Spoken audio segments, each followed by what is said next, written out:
Let's go, girls. Come on. From New York City to Los Angeles, Powered Up with Beck and Franklin is giving women of all ages permission to live the life they've always dreamed of. Why live in black and white when you can choose the brilliance of 3D and Technicolor?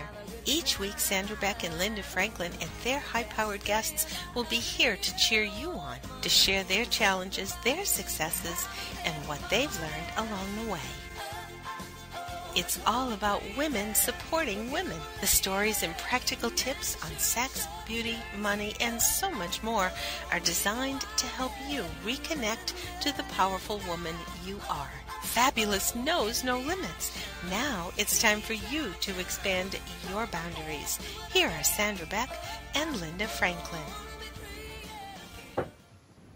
Hey ladies, this is Sandra Beck, and we've got a jam-packed show today. We're going to be visiting with Lance Secretan. Now, I encourage you to look him up. You can go to secretan.com, S-E-C-R-E-T, like secret, A-N.com, and you just got to look at him because I challenge you to look at his face and not smile. He has got the most wonderful smile. It just radiates off the page. But beyond his beautiful teeth, he actually is one of the most insightful and provocative leadership teachers of our time. Now, he's got 2 books out, A Love Story, which is a memoir and some poetry that he's written for his wife, and we're going to dedicate today's show to her. I hope that she's up in heaven having tea with my mom right now, listening to the show, so we're going to hope that. And he's also got another book called The Spark, the Flame, and the Torch. So you're going to want to check these out because we're going to talk today from his great leadership perspective, Linda and I, about fear, our fears, how do we handle our fears, what advice does he have us to handle both internal and external fears, and what does that even mean? But before we do, I'm so excited to give you a message from our sponsor today, and I want to thank HelloFresh for sponsoring our show today. They are a meal delivery service, and I think they're really super. I do get them delivered to my house because they do make mealtime a lot easier for me, and it's one less decision I have to make as a single mom.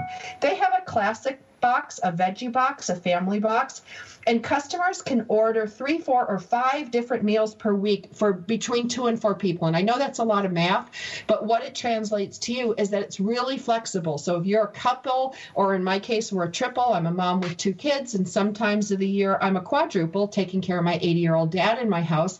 I need that flexibility. I need that help.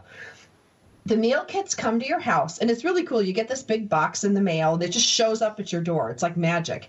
And you open it up, and the kids and I totally dig this because everything you need is in this box. It's fun. It's easy, convenient. You can get these plastic cards that come out. They're like instruction cards, and they have a picture and instructions. And my 10-year-old and my 13-year-old can actually make the meal. They can put it together. It's that like easy peasy with following instructions. And if you're a novice cook or a seasoned home cook, you can really get a great meal on the table in 30 minutes and not have to drive to the grocery store, not have to spend that time shopping for those of you that are tight on time like I am. The other thing that's super cool about them is that all the ingredients come with you. So you don't have a jar of honey or a jar of mayonnaise when you only need a teaspoon. And where space is at a premium in New York and Los Angeles, we don't want jars of stuff hanging around. And, you know, from an ecological standpoint, I don't want to buy a jar of stuff, take a spoonful like of tahini to use for one meal, and then throw the jar out. I really don't like that food waste. So these are some really cool points for HelloFresh. And then they have 2 full-time registered dietitians on staff. And I guess you guys need to give it a try because I was kind of suspect about these food delivery services. I couldn't imagine how food could come in a box. But, you know, I pick up food at my co-op, and that comes in a box. And so give it a try. And if you want $35 off your first week of deliveries, just go to HelloFresh and enter the promo code FRESH50. fast. That's the word fresh and fast. $35 off your first week of deliveries. HelloFresh.com. Thank you so much for sponsoring our show today and bringing Lance Secretan, Sandra Beck, and Linda Franklin to the airways. So without further ado, I'm going to bring on Lance and Linda. We're going to have so much fun with Lance. He's a repeat guest, and he's so much fun, and he's so knowledgeable. Why don't you ask your first question about fear? Well, fear is something that we all go through, and fear doesn't like to feel itself. So we, in our minds, will do anything in an attempt to manipulate life not to feel that fear. And how did we get there? I mean, it's life. Life unfolds, and all of a sudden, we've got these fears inside of us, and we don't even remember where they originate from. So, I guess the first question I want to ask to Lance is how do you identify your fear, and how do you handle it and ultimately get rid of it so it doesn't hinder your activities in life? What a great question. Well, let's start here. We are born with love, but we learn fear. If you think about it, babies don't fear. They learn it pretty quickly, but when they're new to this world, they don't have any fear in them. So fear is not a natural thing for us. We learn it. And it's our environment that effectively communicates with us. We receive those signals, and then we modify our behavior, and we modify it in a way that's what we might now call fear. And fear and stress are very closely related. So you know that when we see something, the fear is not real. What we've done is we have seen something or felt something or experienced something and then translated that inside our own brains, and now we're afraid. So some people are afraid of things, other people aren't afraid of them at all. That's simply because their thoughts have processed them differently. Are the fears real? No. They're not. No, the thoughts are real, but we can control our thoughts. Let's say Right. I have a friend, just to give you an example, a friend who was camping in the Negev desert in Israel. And she was in a tent, and a desert lion puts its head inside her tent. Now think about that situation for a minute. Do you think that she was afraid? Would most people be afraid? Here's what she did. Absolutely, yeah. She picked up her canvas and her paints, and she painted a picture of the mountain lion. It's just how you see it. How did she do that? Wow. So she wasn't afraid that this mountain lion could come into the tent and eat her.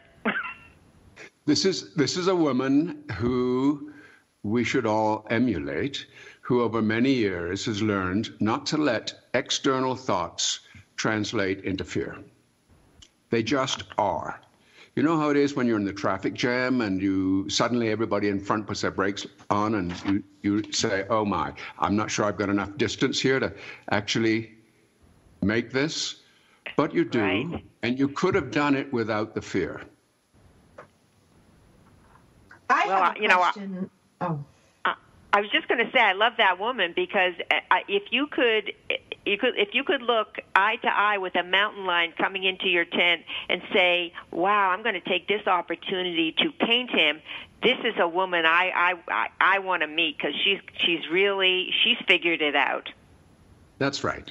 And why can't we all? I don't think that's totally unusual. It's certainly not the way most people think, but it is the way, for example, most Tibetan monks probably think, and a lot of Zen meditators and so on. So there's lots of people in the world who would approach it like that.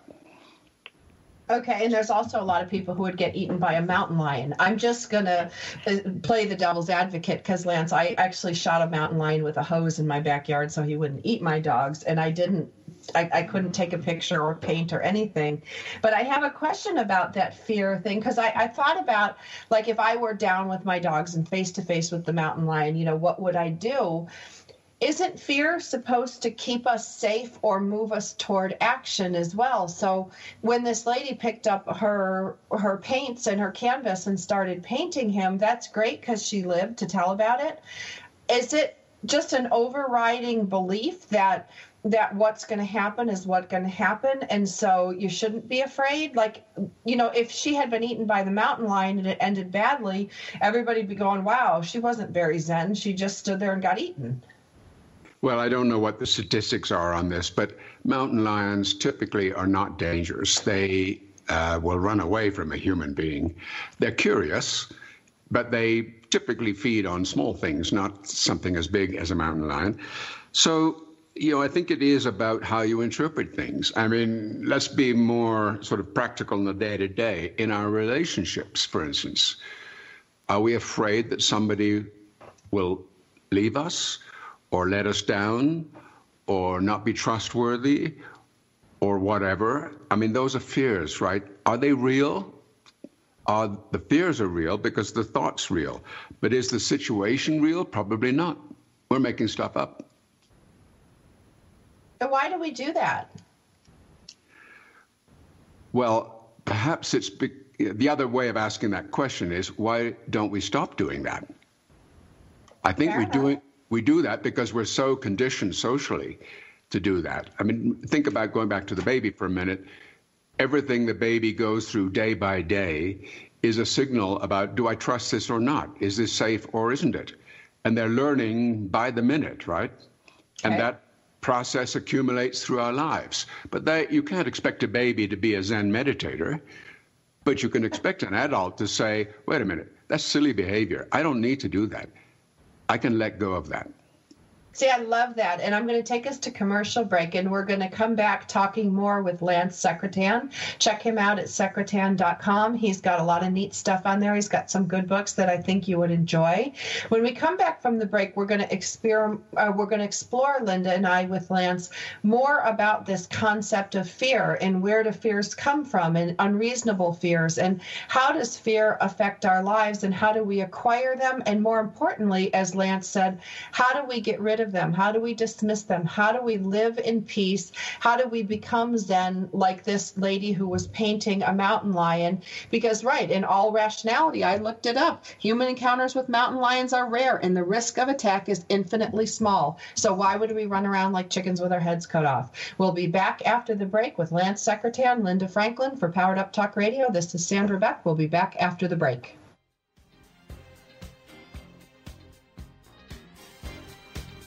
We've got lots more Powered Up with Sandra Beck and Linda Franklin after these messages.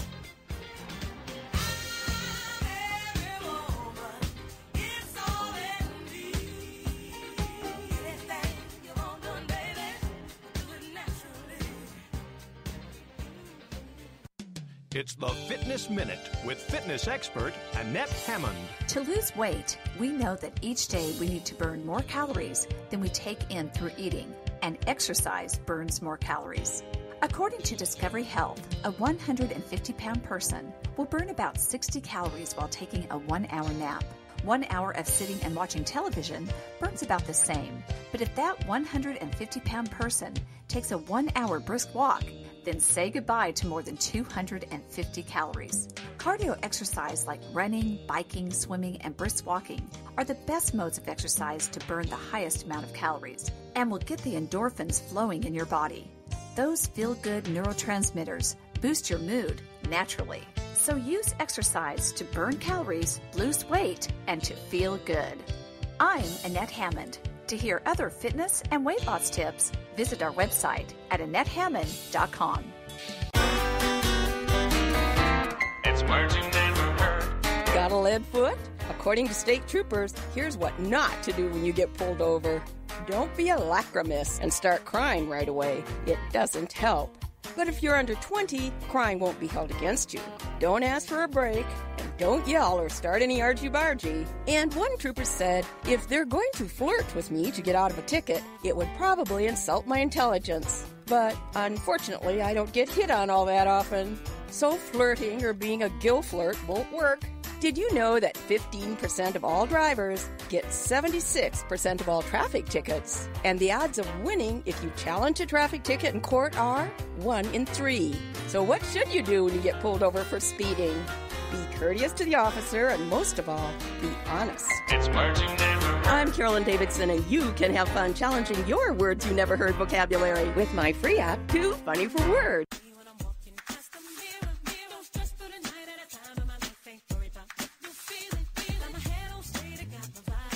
We're back with Sandra Beck and Linda Franklin.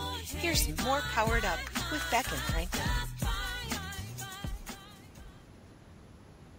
Hey ladies, this is Sandra Beck, and we're here with Lance Secretan, and we're talking about fear. And before we went to the break, we were talking about reasonable versus unreasonable fears, and how funny is it that a Google fact took my unreasonable fear of mountain lions down to a reasonable non-fear of mountain lions, and how that one little fact could change my mind and as a result change my fear. And one of the things that I've wanted to talk to Lance about is the fear of death, or the fear when someone's dying. Now, when my mom was sick with breast cancer and dying a couple years ago, and I dedicate this episode to Lance's wife, Tricia, and my mom, Gloria. I think they're in heaven having tea and going, go, Lance and Sandra and Linda. You guys are doing great. I felt this really strange feeling every day, Lance, that especially when she was in hospice, especially during the final, kind of like the final stretch, the home stretch of her life. And it was these unbelievable fears coming up. I couldn't identify them. I couldn't put my finger on them. I just felt them. My mom was at peace knowing that she, for her belief system, whatever yours are, is okay with me, everybody. But for my mom, she was going to go to heaven, and she was going to see her mother and her father and her brothers and sisters. And she was very excited to see her grandmother. So she was very much at peace, and she shared that with me. I, however, wasn't. I had so much boiling inside of me, and I spent talking to her every day. So it wasn't, Lance, it wasn't like I didn't share time with her. It wasn't like I didn't let go. But all this fear came up, and I couldn't identify it, and I couldn't articulate it. And I wanted to know if you felt the same thing. Well, I did in a lot of ways, and I think that part of this is the focus on ourselves. In my case, I was afraid of being alone. I was afraid of not having the joy and the experiences that Tricia and I had enjoyed. We were married for 30 years. We had a spectacular relationship, and there's a hole in my soul now. And I wrote a book that celebrated that amazing journey that we had, partly to share it with people, because so few people think they can't have a great relationship, and I believe everybody can, but I think there's some work that needs to be done to make that happen. But when she was dying, the plan was to put her into hospice. And one day before she died, because I was afraid of being the nurse. I mean, you can imagine, I was going crazy with pain management and injections and heaven knows what all. And so the day before, I suddenly realized I need to let go of that, because the greatest service I can be right now is to be with my wife as she transfers to the other domain. It's the thing that she would want. It's also the thing that I want. I don't want somebody else doing that. I want to do it. And I did. And it was painful, as you can imagine, but wonderful at the same time. It's so beautiful when we let go of fear and see what's around us as an opportunity. It's amazing, Lance, when you brought that back to me. I remember thinking, oh my gosh, what if I make a mistake? And I'm like, well, she's dying anyway, so what mistake could I really make? I mean, your thoughts are so crazy. They're so unreasonable when all you need to do is be there. And I'm so glad you shared that, because anybody listening who's going through that, I know when it's time for my dad, I think I'll be much better equipped to handle it since I've been through it. But to know that you can just be at peace by being there and you don't have to get it right, I think is really a blessing. I think fear comes from ignorance a lot of the time, too. I think part of it is that we make stuff up because we don't know what the future's like, and therefore the mystery of it is frightening. Whereas if we take a more sanguine approach and look at it this way and say, things will happen, and I will take care of them. And I will adapt myself to fit and to move around whatever happens, and it will be cool. But the other thing we need to, I think, remember here is that fear is very damaging to us. Physiologically, it makes us sick. Therefore, even if you want to take a personal view and say, I want to be well, one of the first steps is to stop being frightened about everything. Right. It's life is not under our control, and if you're always trying to control it, you really can't live it. You can't enjoy it. And, who are we to say that the way our lives are unfolding isn't the right way? The only thing that interferes with that is the fear that's saying, no, we don't have to put up with this, or we don't have to have this, and we have to be afraid of that. And, life is unfolding. We're all here for a reason. We all have our journeys, and everything that's happening to us is really pretty perfect because we probably designed it. Yes. So, I'm really doing my best to think like that all the time now, because it just makes life so much more peaceful and so much more enjoyable. So now you're teaching, you were teaching your executives how to be great leaders. A lot of them are not as spiritual, or maybe. Especially, I don't know. You have to tell me. How does the fear play into them? And then I would like to talk about what's going on in this crazy world now with Donald Trump and all of the people around him, because he's making people afraid. Do you think he's afraid? I know that he's emanating fear out to the masses that are saying, what's this guy doing and how's that going to impact me? But do you think deep in his soul he's afraid of what's going to happen to him? Well, I think that's true of a lot of leaders, because you probably know the research on this, but a lot of leaders have the same characteristics as a psychopath. Now, I don't mean to overstate this, but it's quite high. It's like 20% or so. So the characteristics of a psychopath are fear, paranoia, and fear. They're two of the major, and of course, ego, narcissism, and so on. Think about it this way. When we're afraid, we're thinking about me. Whenever people ask me about fear, I always say, start thinking about the other person, because then the fear will go away. How can you be frightened if you're thinking, how do I serve this other person? How do I love this other person? How do I inspire this other person? If you're doing that, how can you be frightened? And it's so funny that you say that, Lance, because we got a newsletter today from a guest, Lori Johnson, who's on our show quite regularly, and she shared something. It said, and she talks about Trump quite often, and they said, instead of beating him up all the time like the media and so many of the people are, just realize that he's probably a very young soul, and instead of beating him up, pray for him. I mean, because he needs all the help he can get. Yeah, we're very judgmental about this, and I don't mean to be getting into politics here, because I'm sure that's not what you want to do. It was just about the fear and because this is a very special situation that we find ourselves in now. But let's take, for example, the taxes, which is the next big thing that he's going to tackle.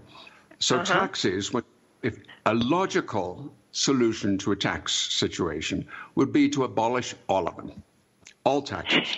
Can you imagine how many hundreds and hundreds of thousands of people, accountants, lawyers, and so on, are working on tax returns and tax fiddling and loopholes and so on, forming foreign corporations and all the rest of it, and replace that with a sales tax? So that if you want to spend $20 million on a yacht, you're going to have to pay a couple of $1 million for the tax. And if you can't afford food or rent or health care, there's no tax on that anyway. So if you're very poor, you're not going to pay any taxes. Isn't that a fair system? Now, there's a debate, I'm sure, whether that would work or not. But here's the question. If we were to give Trump some support, he might have the courage to go for something like that and really change taxes. But my sense is we're pulling on him so hard and beating up on him so much, he's probably going to do something that's half-baked, give the rich a whole bunch more tax breaks, and end up with something that's probably more complicated and more difficult than we already have. And the thing we're looking for is simplicity. If we supported him and gave him, got behind him in a way, I think he could do some good things. I think he's doing some other crazy things, which we could try and stop. But let's deal with the good things and make them positive. Well, Lance and Linda, I have a caller that called in and gave me a question to ask who are listening to the show, and I'm going to read the question, and then we're going to go to commercial break, so you guys have time to give input to this listener.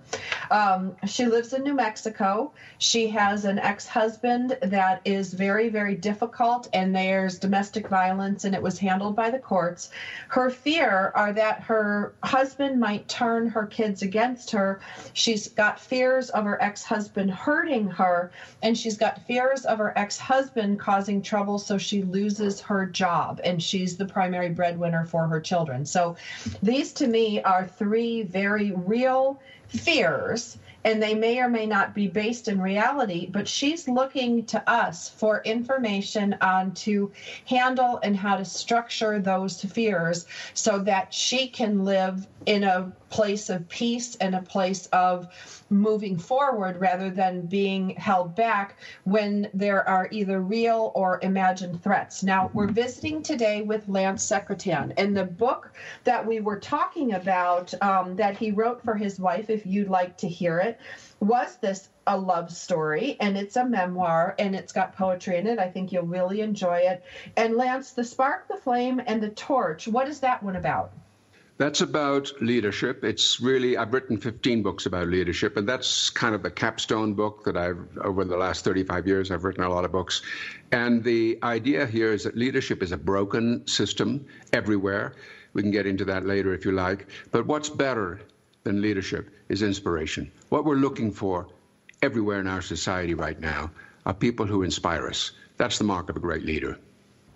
Well, we're going to put those words to the test, Lance. When we come back from the break, we're going to inspire our listener from New Mexico. We're going to lead her into a way of thinking that might be more peaceful for us.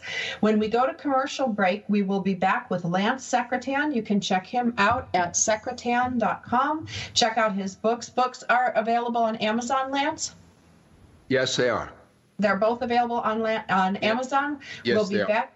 Great. We will be back after the break. Linda Franklin, Sandra Beck, Lance Secretan, Powered Up Talk Radio. Come back and find out how we help our caller from New Mexico.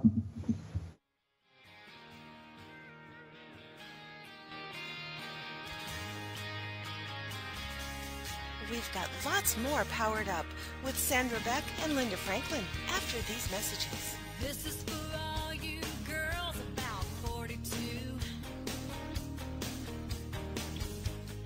Tossing pennies into the fountain of youth. The League of Women Voters reminds you that on Election Day, we are all equal. Please join your friends and neighbors by registering to vote and going to the polls November 8th.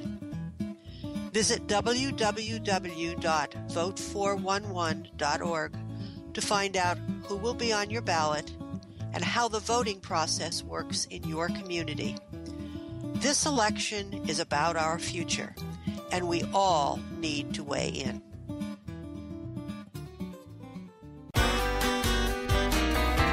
It's words you never heard. I managed to run out of coffee again this morning.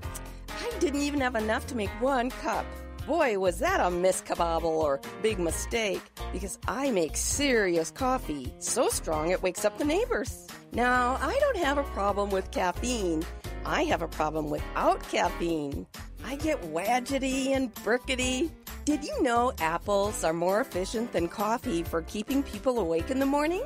Unfortunately, I didn't have any apples either. Acorns were used as a coffee substitute during the American Civil War. Without my hot cup of coffee in the morning, I'm feeling pretty squirrely myself. What do you call that piece of cardboard that wraps around your coffee cup to keep from burning your hand? A zarf. It's words you never heard. I'm Carolyn Davidson, and you can have fun challenging your words you never heard vocabulary with my free app, Too Funny for Words.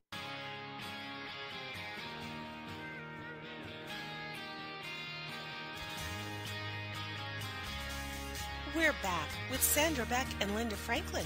Here's some more Powered Up with Beck and Franklin.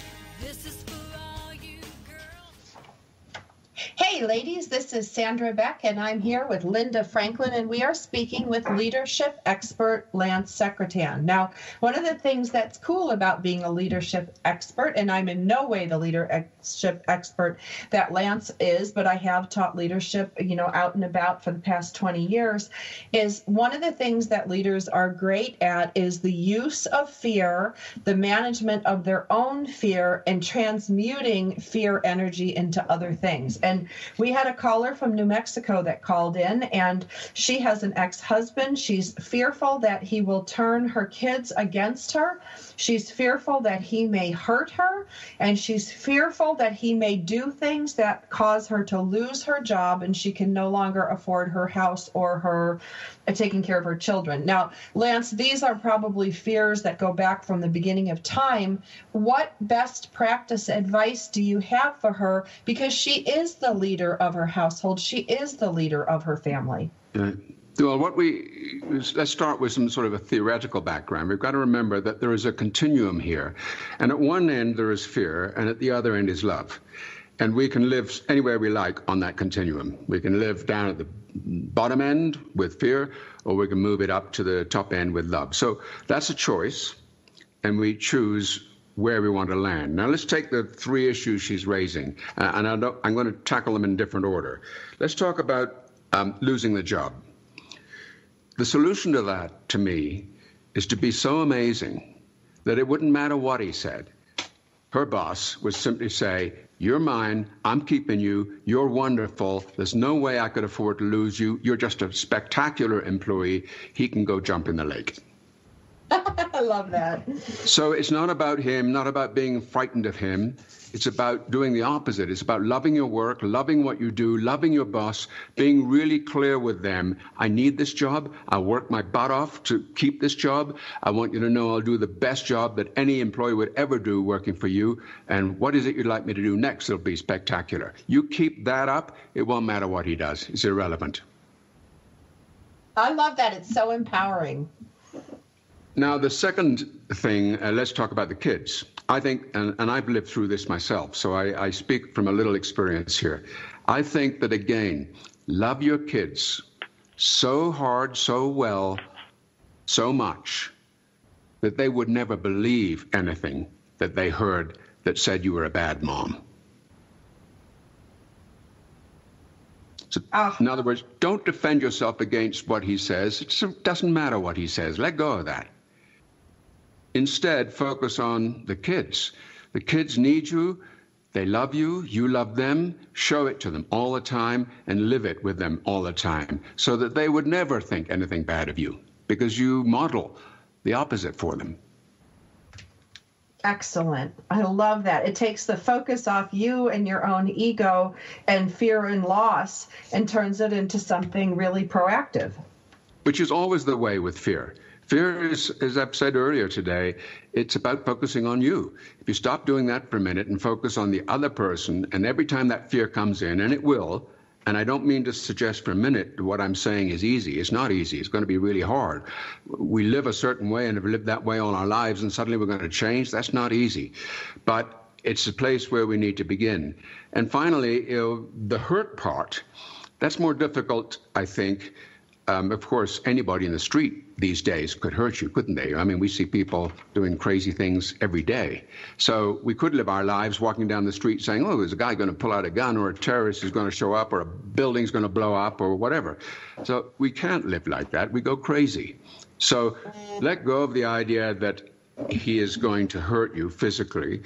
And I would suggest, and I don't know if this is a practical suggestion, make sure that your environment is safe. If that means putting a burglar alarm in, for example, making sure there's lights that go on and off when you're in the house, securing the doors. You know, I don't want to suggest you live in a prison or a fortress or anything, but there's some common sense things you can do which make it safer for you, and just make sure your environment is safe. I love that. And I love the way you say it. It just like brings the anxiety down. Like I felt my own anxiety go up, you know, listening to her and reading writing these questions down. I think we all can that, especially when you're under stress, like a divorce can do, or after the death of a spouse, or if somebody is seriously ill in your family. A lot of these things are a lot harder to manage. Don't you think so, Linda? Oh, yeah. And if, you know, and if you change the way this lady that called in, if she changes her behavior to her children and she becomes the most loving a mom, and again the best employee that her boss ever had, and she is a little less afraid of her husband and puts in the safety things that Lance suggested, her behavior is going to change. And if her behavior changes because her fear is no longer there, then any interaction she has with her husband is going to change too. He's going to notice the change. Words, screaming, yelling, they don't mean anything. They just go in like one ear and out the other. But if she changes her whole way of being, how she reacts or doesn't react, and how she just can let things go, it's going to definitely make a change in his behavior too, I believe. Right. I agree with you. I think that fear, when we're frightened, we don't think clearly, because all we can focus on is me and the fear. But if we let go of that, then we're able to think a little more rationally and a little more logically. So here's another thought. Instead of being frightened of this man, and I don't know if he's violent or physical or sick or whatever, and I'm not a therapist or a psychologist, so I'm sort of going off the top of my head here, but they're going to have to work together for a long time, at least until the kids go out on their own. Given that that's the situation, wouldn't it be a good idea to try and do that in a civil, respectful, loving way? That would mean, can we sit down and talk together and map out a way that we are going to be together in the future and make a bond together about that? Because that's in the best interest of each of us and the kids. Linda? Sandra, I think no. Well, I don't have that situation, so but I think you could comment on that. Well, I do, and it's some of this stuff, and Lance, you said it the great way. You said things like, I don't know if this person is sick or able, and there are people in our society, and some of us have been married to them, that aren't able to move beyond. They're still harping on stuff that happened years ago. And I also think there are segments of the population that enjoy the fight. They really enjoy fighting. They enjoy intimidating. It makes them feel good. And it's a fine line. In a perfect world, we would sit down and discuss these things, but there is a reason we got divorced, and some of the reasons that we get divorced are because there's no ability to sit down rationally. But I think, Linda, one of the things that you told me when I was going through my own similar experience was to watch it go by like a movie. The less emotionally entrenched we can get in there, and this goes along with the feelings of fear and anxiety, if we can keep our emotions down, and this is part of, Lance, I'm sure part of your leadership training, you respond, you don't react, and that's a skill like anything else. And I'd love for you to talk about a little bit about responding versus reacting. There are some very simple solutions to each of these issues, but they're not easy. And they may be very simple and quite simple to define and identify and so on, but implementing them is not easy. For instance, it's easy to say, let's tell the truth, but telling the truth is not as easy as that sounds. So, in my opinion, what happens here very often is that we spend too much time asserting. You did this, you did that, you're a bad person, you hurt me, and so on. These are all assertions, right? And there's no way another person can feel good when they hear these things. So you just deepen the problem. Yes, a lot of people get divorced, but not really because they don't like each other. A lot of people do still like each other. It's just that they have never invested properly in respecting each other, loving each other, honoring each other, accepting the differences in each other, and so on. So one of the simple solutions to situations like this is to ask questions instead of making assertions. The opposite of what we tend to do. You know, when somebody beats us up, we tell them what we think of that. Well, it'd be a good idea if we didn't do that and say something like, you know, this is how that makes me feel. Is that what you intended? Or what do you mean by that exactly? Now, pretty soon, what happens if you ask enough questions, the aggressor runs out of steam. There's nothing more to say. And the temperature goes down. We start to cool the conversation, because it's when it's hot that it's not good. And if we cool the conversation down, we can start returning to a place that's fairly practical and logical. What would be best for the kids right now? What would be best for you? I mean, that's a question that I wonder if people who battle with each other, spouses who battle with each other, ever ask. You know, the man beats me up, I'm the wife, and the man beats me up for some, I don't mean physically, but psychologically and so on. And the response that we can give, instead of retaliating, is to ask, what are we trying to achieve here? What is it that we both want to accomplish? What would be a better life for both of us? And how could we accomplish that together? How can we raise the bar in this conversation? There's just a million questions that we could ask which don't result or shouldn't result in retaliation. Now, there's a proviso here. If you're dealing with a psychopath, then everything's off the table. I mean, there are no rules for situations like that, and then you need counseling and help and so on. But that's only like 2 or 3% of the population. So let's just say we're dealing with 97 or 98% of the population. Asking questions is always a good idea. I agree. I mean, I think it's something that diffuses the situation, and it allows people to be heard, because I live in a very male-dominated household with 2 boys and my dad lives with us. And when the kids or my dad feel heard, a lot of that aggression goes down, and we really want to lower the aggression, and that helps us lower our emotions and lower our fears. We're talking today with Lance Secretan. If you want to find out more about him, go to secretan.com. We will be back after the break, and we're going to talk a little bit more about fear. And I really want to talk about how leaders, because I see this all the time in the military, how do they transmute fear into action and take fear and put it into positive change or positive results and positive construction, because it can be done. Talking with Lance Secretan on leadership. We'll be back after the break.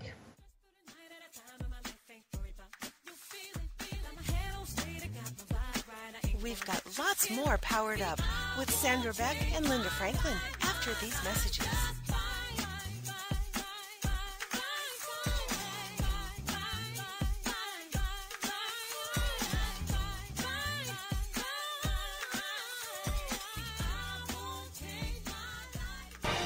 Congratulations on being the proud owner of an adorable, soft, cuddly, sweet-smelling, smiling, cooing, hungry, tired, gassy, screaming little bundle of joy.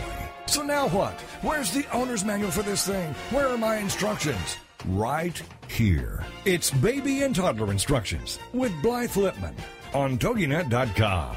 Infant care specialist Blythe Lipman has worked with babies for over 20 years and works extensively with new parents, providing workshops, in-home visits, tips, and daily phone calls to ease those frazzled nerves. With Baby and Toddler Instructions, you can get the advice you need on how to survive and enjoy your baby's first year. For more information on Blythe and how she can help you, go to babyinstructions.com. From 32 ways to stop a baby from crying to 14 ways to get a baby to eat and so much more. It's Baby and Toddler Instructions with Blythe Lipman on TogiNet.com. It's words you never heard. Did you know that besides home and work, Americans spend more time at the mall than anywhere else?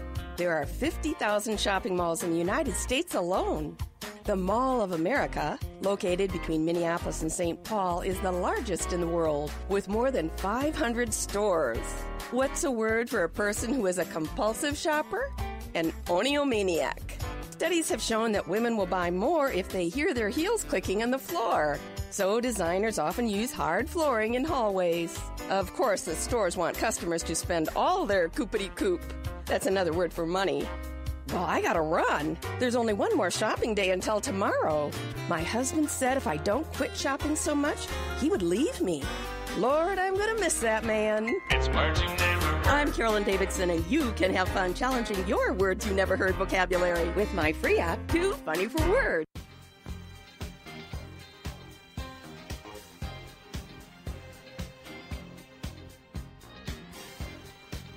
We're back with Sandra Beck and Linda Franklin. Here's more Powered Up with Beck and Franklin.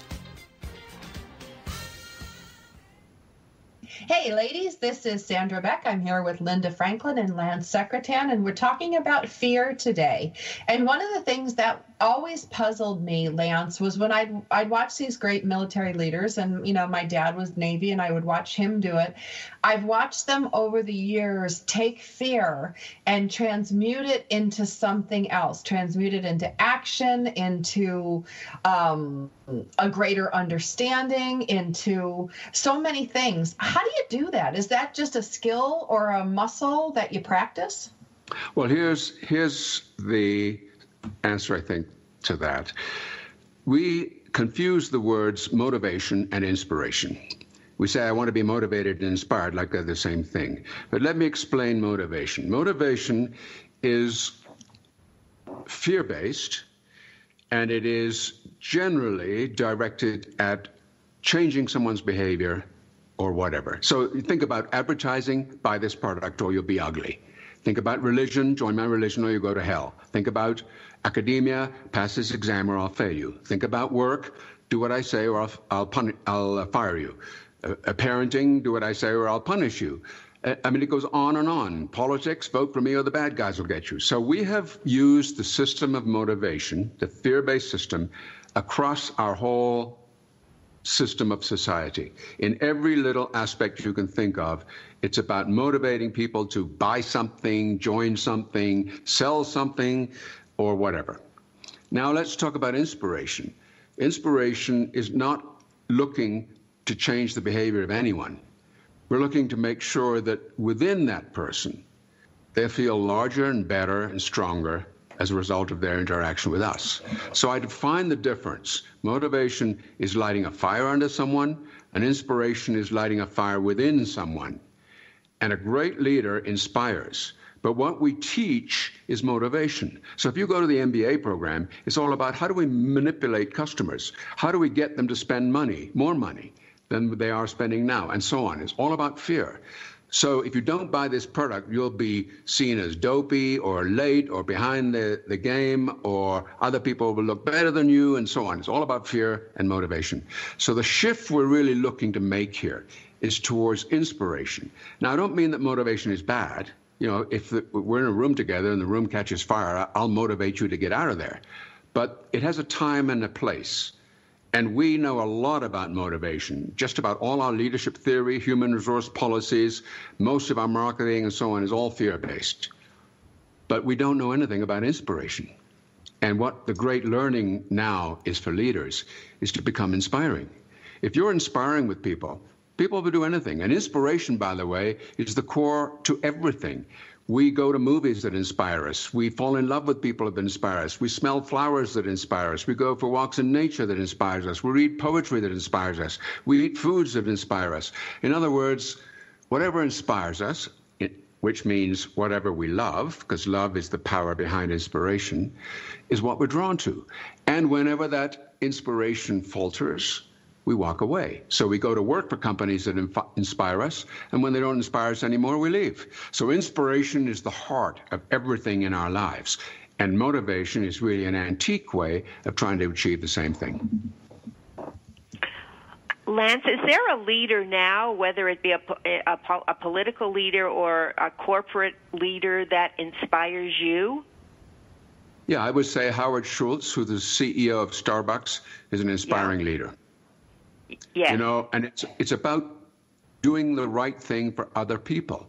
You know, there are lovely stories about him. For example, if you know, in a Starbucks store, there are hundreds of mugs for sale, and of course, tens of thousands of them across all the stores of Starbucks. One day, Howard Schultz said, "Can't we make mugs in America? I mean, why do we have to buy mugs from China?" And so he bought a factory that had been closed down in Ohio. He repurposed it, hired 300 people, and Starbucks mugs are made in America now. That's an inspiring leader.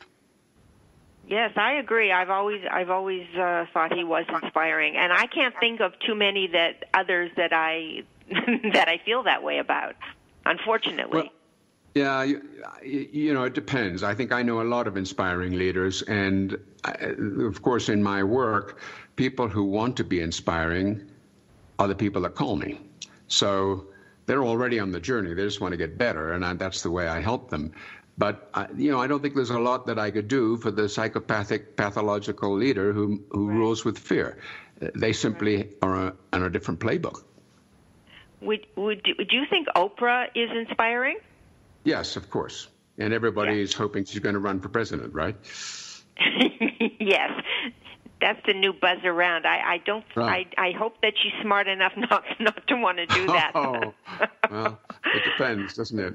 But we need somebody, we need somebody strong in both parties who can be inspiring. And I think we've had inspiring. I think Kennedy was inspiring. I think Reagan was inspiring. Yeah, and well, you know, now in this world that we live in with social media and all of this craziness that goes on, it's so hard because they unlock every little secret that you ever had, and you know they want to knock you off your pedestal. Back in the day with Kennedy, you know, we didn't have that. And so maybe it was easier to be inspiring then. Yeah, that's absolutely true. But then the other side of that coin is, and I always tell people that work with me, for instance, never write anything in an email that you wouldn't want in the New York Times. Yes, just absolutely. Live by that rule. And what have you got? And that's a good example, by the way, of how to remove fear. Don't do stuff that you think is going to get you into trouble in the future. Think it through. And make sure that you will be safe, even if people intercepted everything you've said or done, and that you have nothing to hide. Yes, no. I mean, we create some of the most crazy things that inspire us to be not inspire us, but get us fearful because we don't take care of business, and the business is ourselves and our relationships, and as you said, that love piece, and that's so important.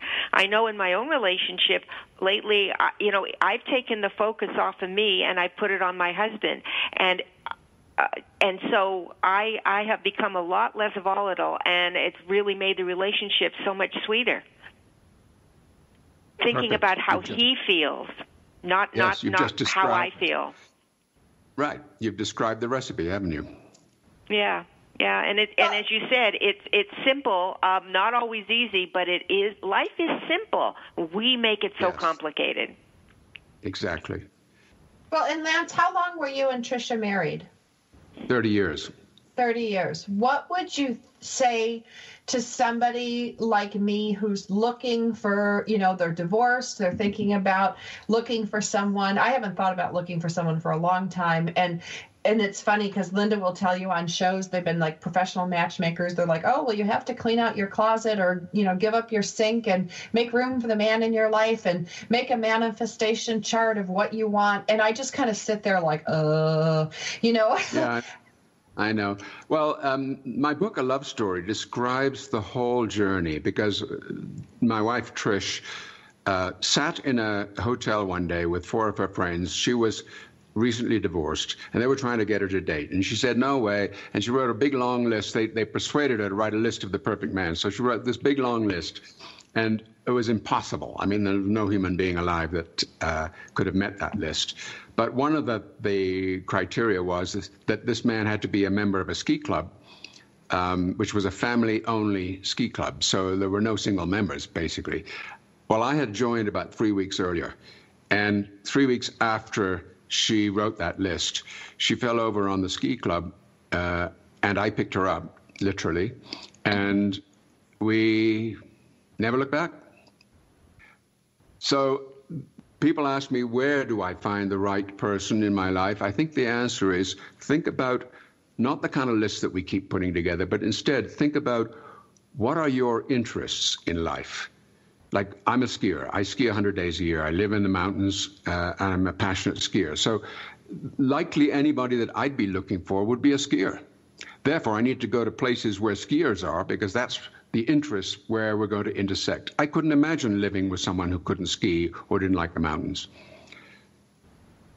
Right. I was thinking about when you said that, it's like if somebody didn't like the water, like I have my own pool, I spend every vacation on the water. Like if you didn't like the water or you didn't swim, I don't care how great you were on the other list. What am I supposed to do with you? Right. Not much. Not much. It wouldn't be fun. I mean, you could make it work, but it wouldn't be right. The thing is, what are your passions? You know, I'm an athlete. I love to mountain bike and kayak and ski. Therefore, the person I would be looking for would be in those spaces. They wouldn't be, for instance, in a bar. No. That makes perfect sense. It does make perfect sense, because then you're like-minded and you can do things like life is about enjoying each other. Like my father and mother were married over 60 years, and they enjoyed the lake. They enjoyed going for boat rides and swimming and doing all those things. And right. You know, I think that's one of the glues that held them together, because they had fun. Yes, and it's the thing is, that's the foundation. You can now build on all the other things that you can grow together with. But clearly a person who, in my case, you know, an athlete, is a person who's physically fit, and that's important to me too. So put all those things together, you've got a very strong basis for building deeper things, of course, about love of family and the world and the environment and so on. So lots of those things that you share together, plus each other. So on Trisha's list, how many did you hit? Oh, quite a few of them. Yeah, probably not all of them, but quite a few. I mean, you know, she wanted a great dancer. Well, I'm not a great dancer, but we dance pretty well together. I love that. Well, I'm going to dedicate today's show to Trisha and Gloria, and may you have enjoyed today's show. I want to thank our caller from New Mexico for calling in with such a great question, and I want to thank my lovely co-host, Linda Franklin. We have so much fun together. It's not even like it's work. It's just fun to get on the air with you. Well, I feel exactly the same way, and hopefully, as I said, we're planting some seeds that are going to help a lot of people, because that's what this show is all about, and we have wonderful guests that help us with that. We do. We want to thank you, Lance Secretan. Last bit of advice. You got 20 seconds. Well, no, let me just say, I hope you'll invite me back. It's been fun to be with you. I've enjoyed it a lot, and I hope we've made a little difference in some people's lives. I think so. I know, Lance, you made a difference in mine. And Linda, as always, you make a difference every time we're together. Lance Secretan, thank you so much for being our guest today. Check out his book if you like what you heard to say. He's got 15 of them. I'm sure you can find something you like. We'll be back again next week with more Powered Up Talk Radio.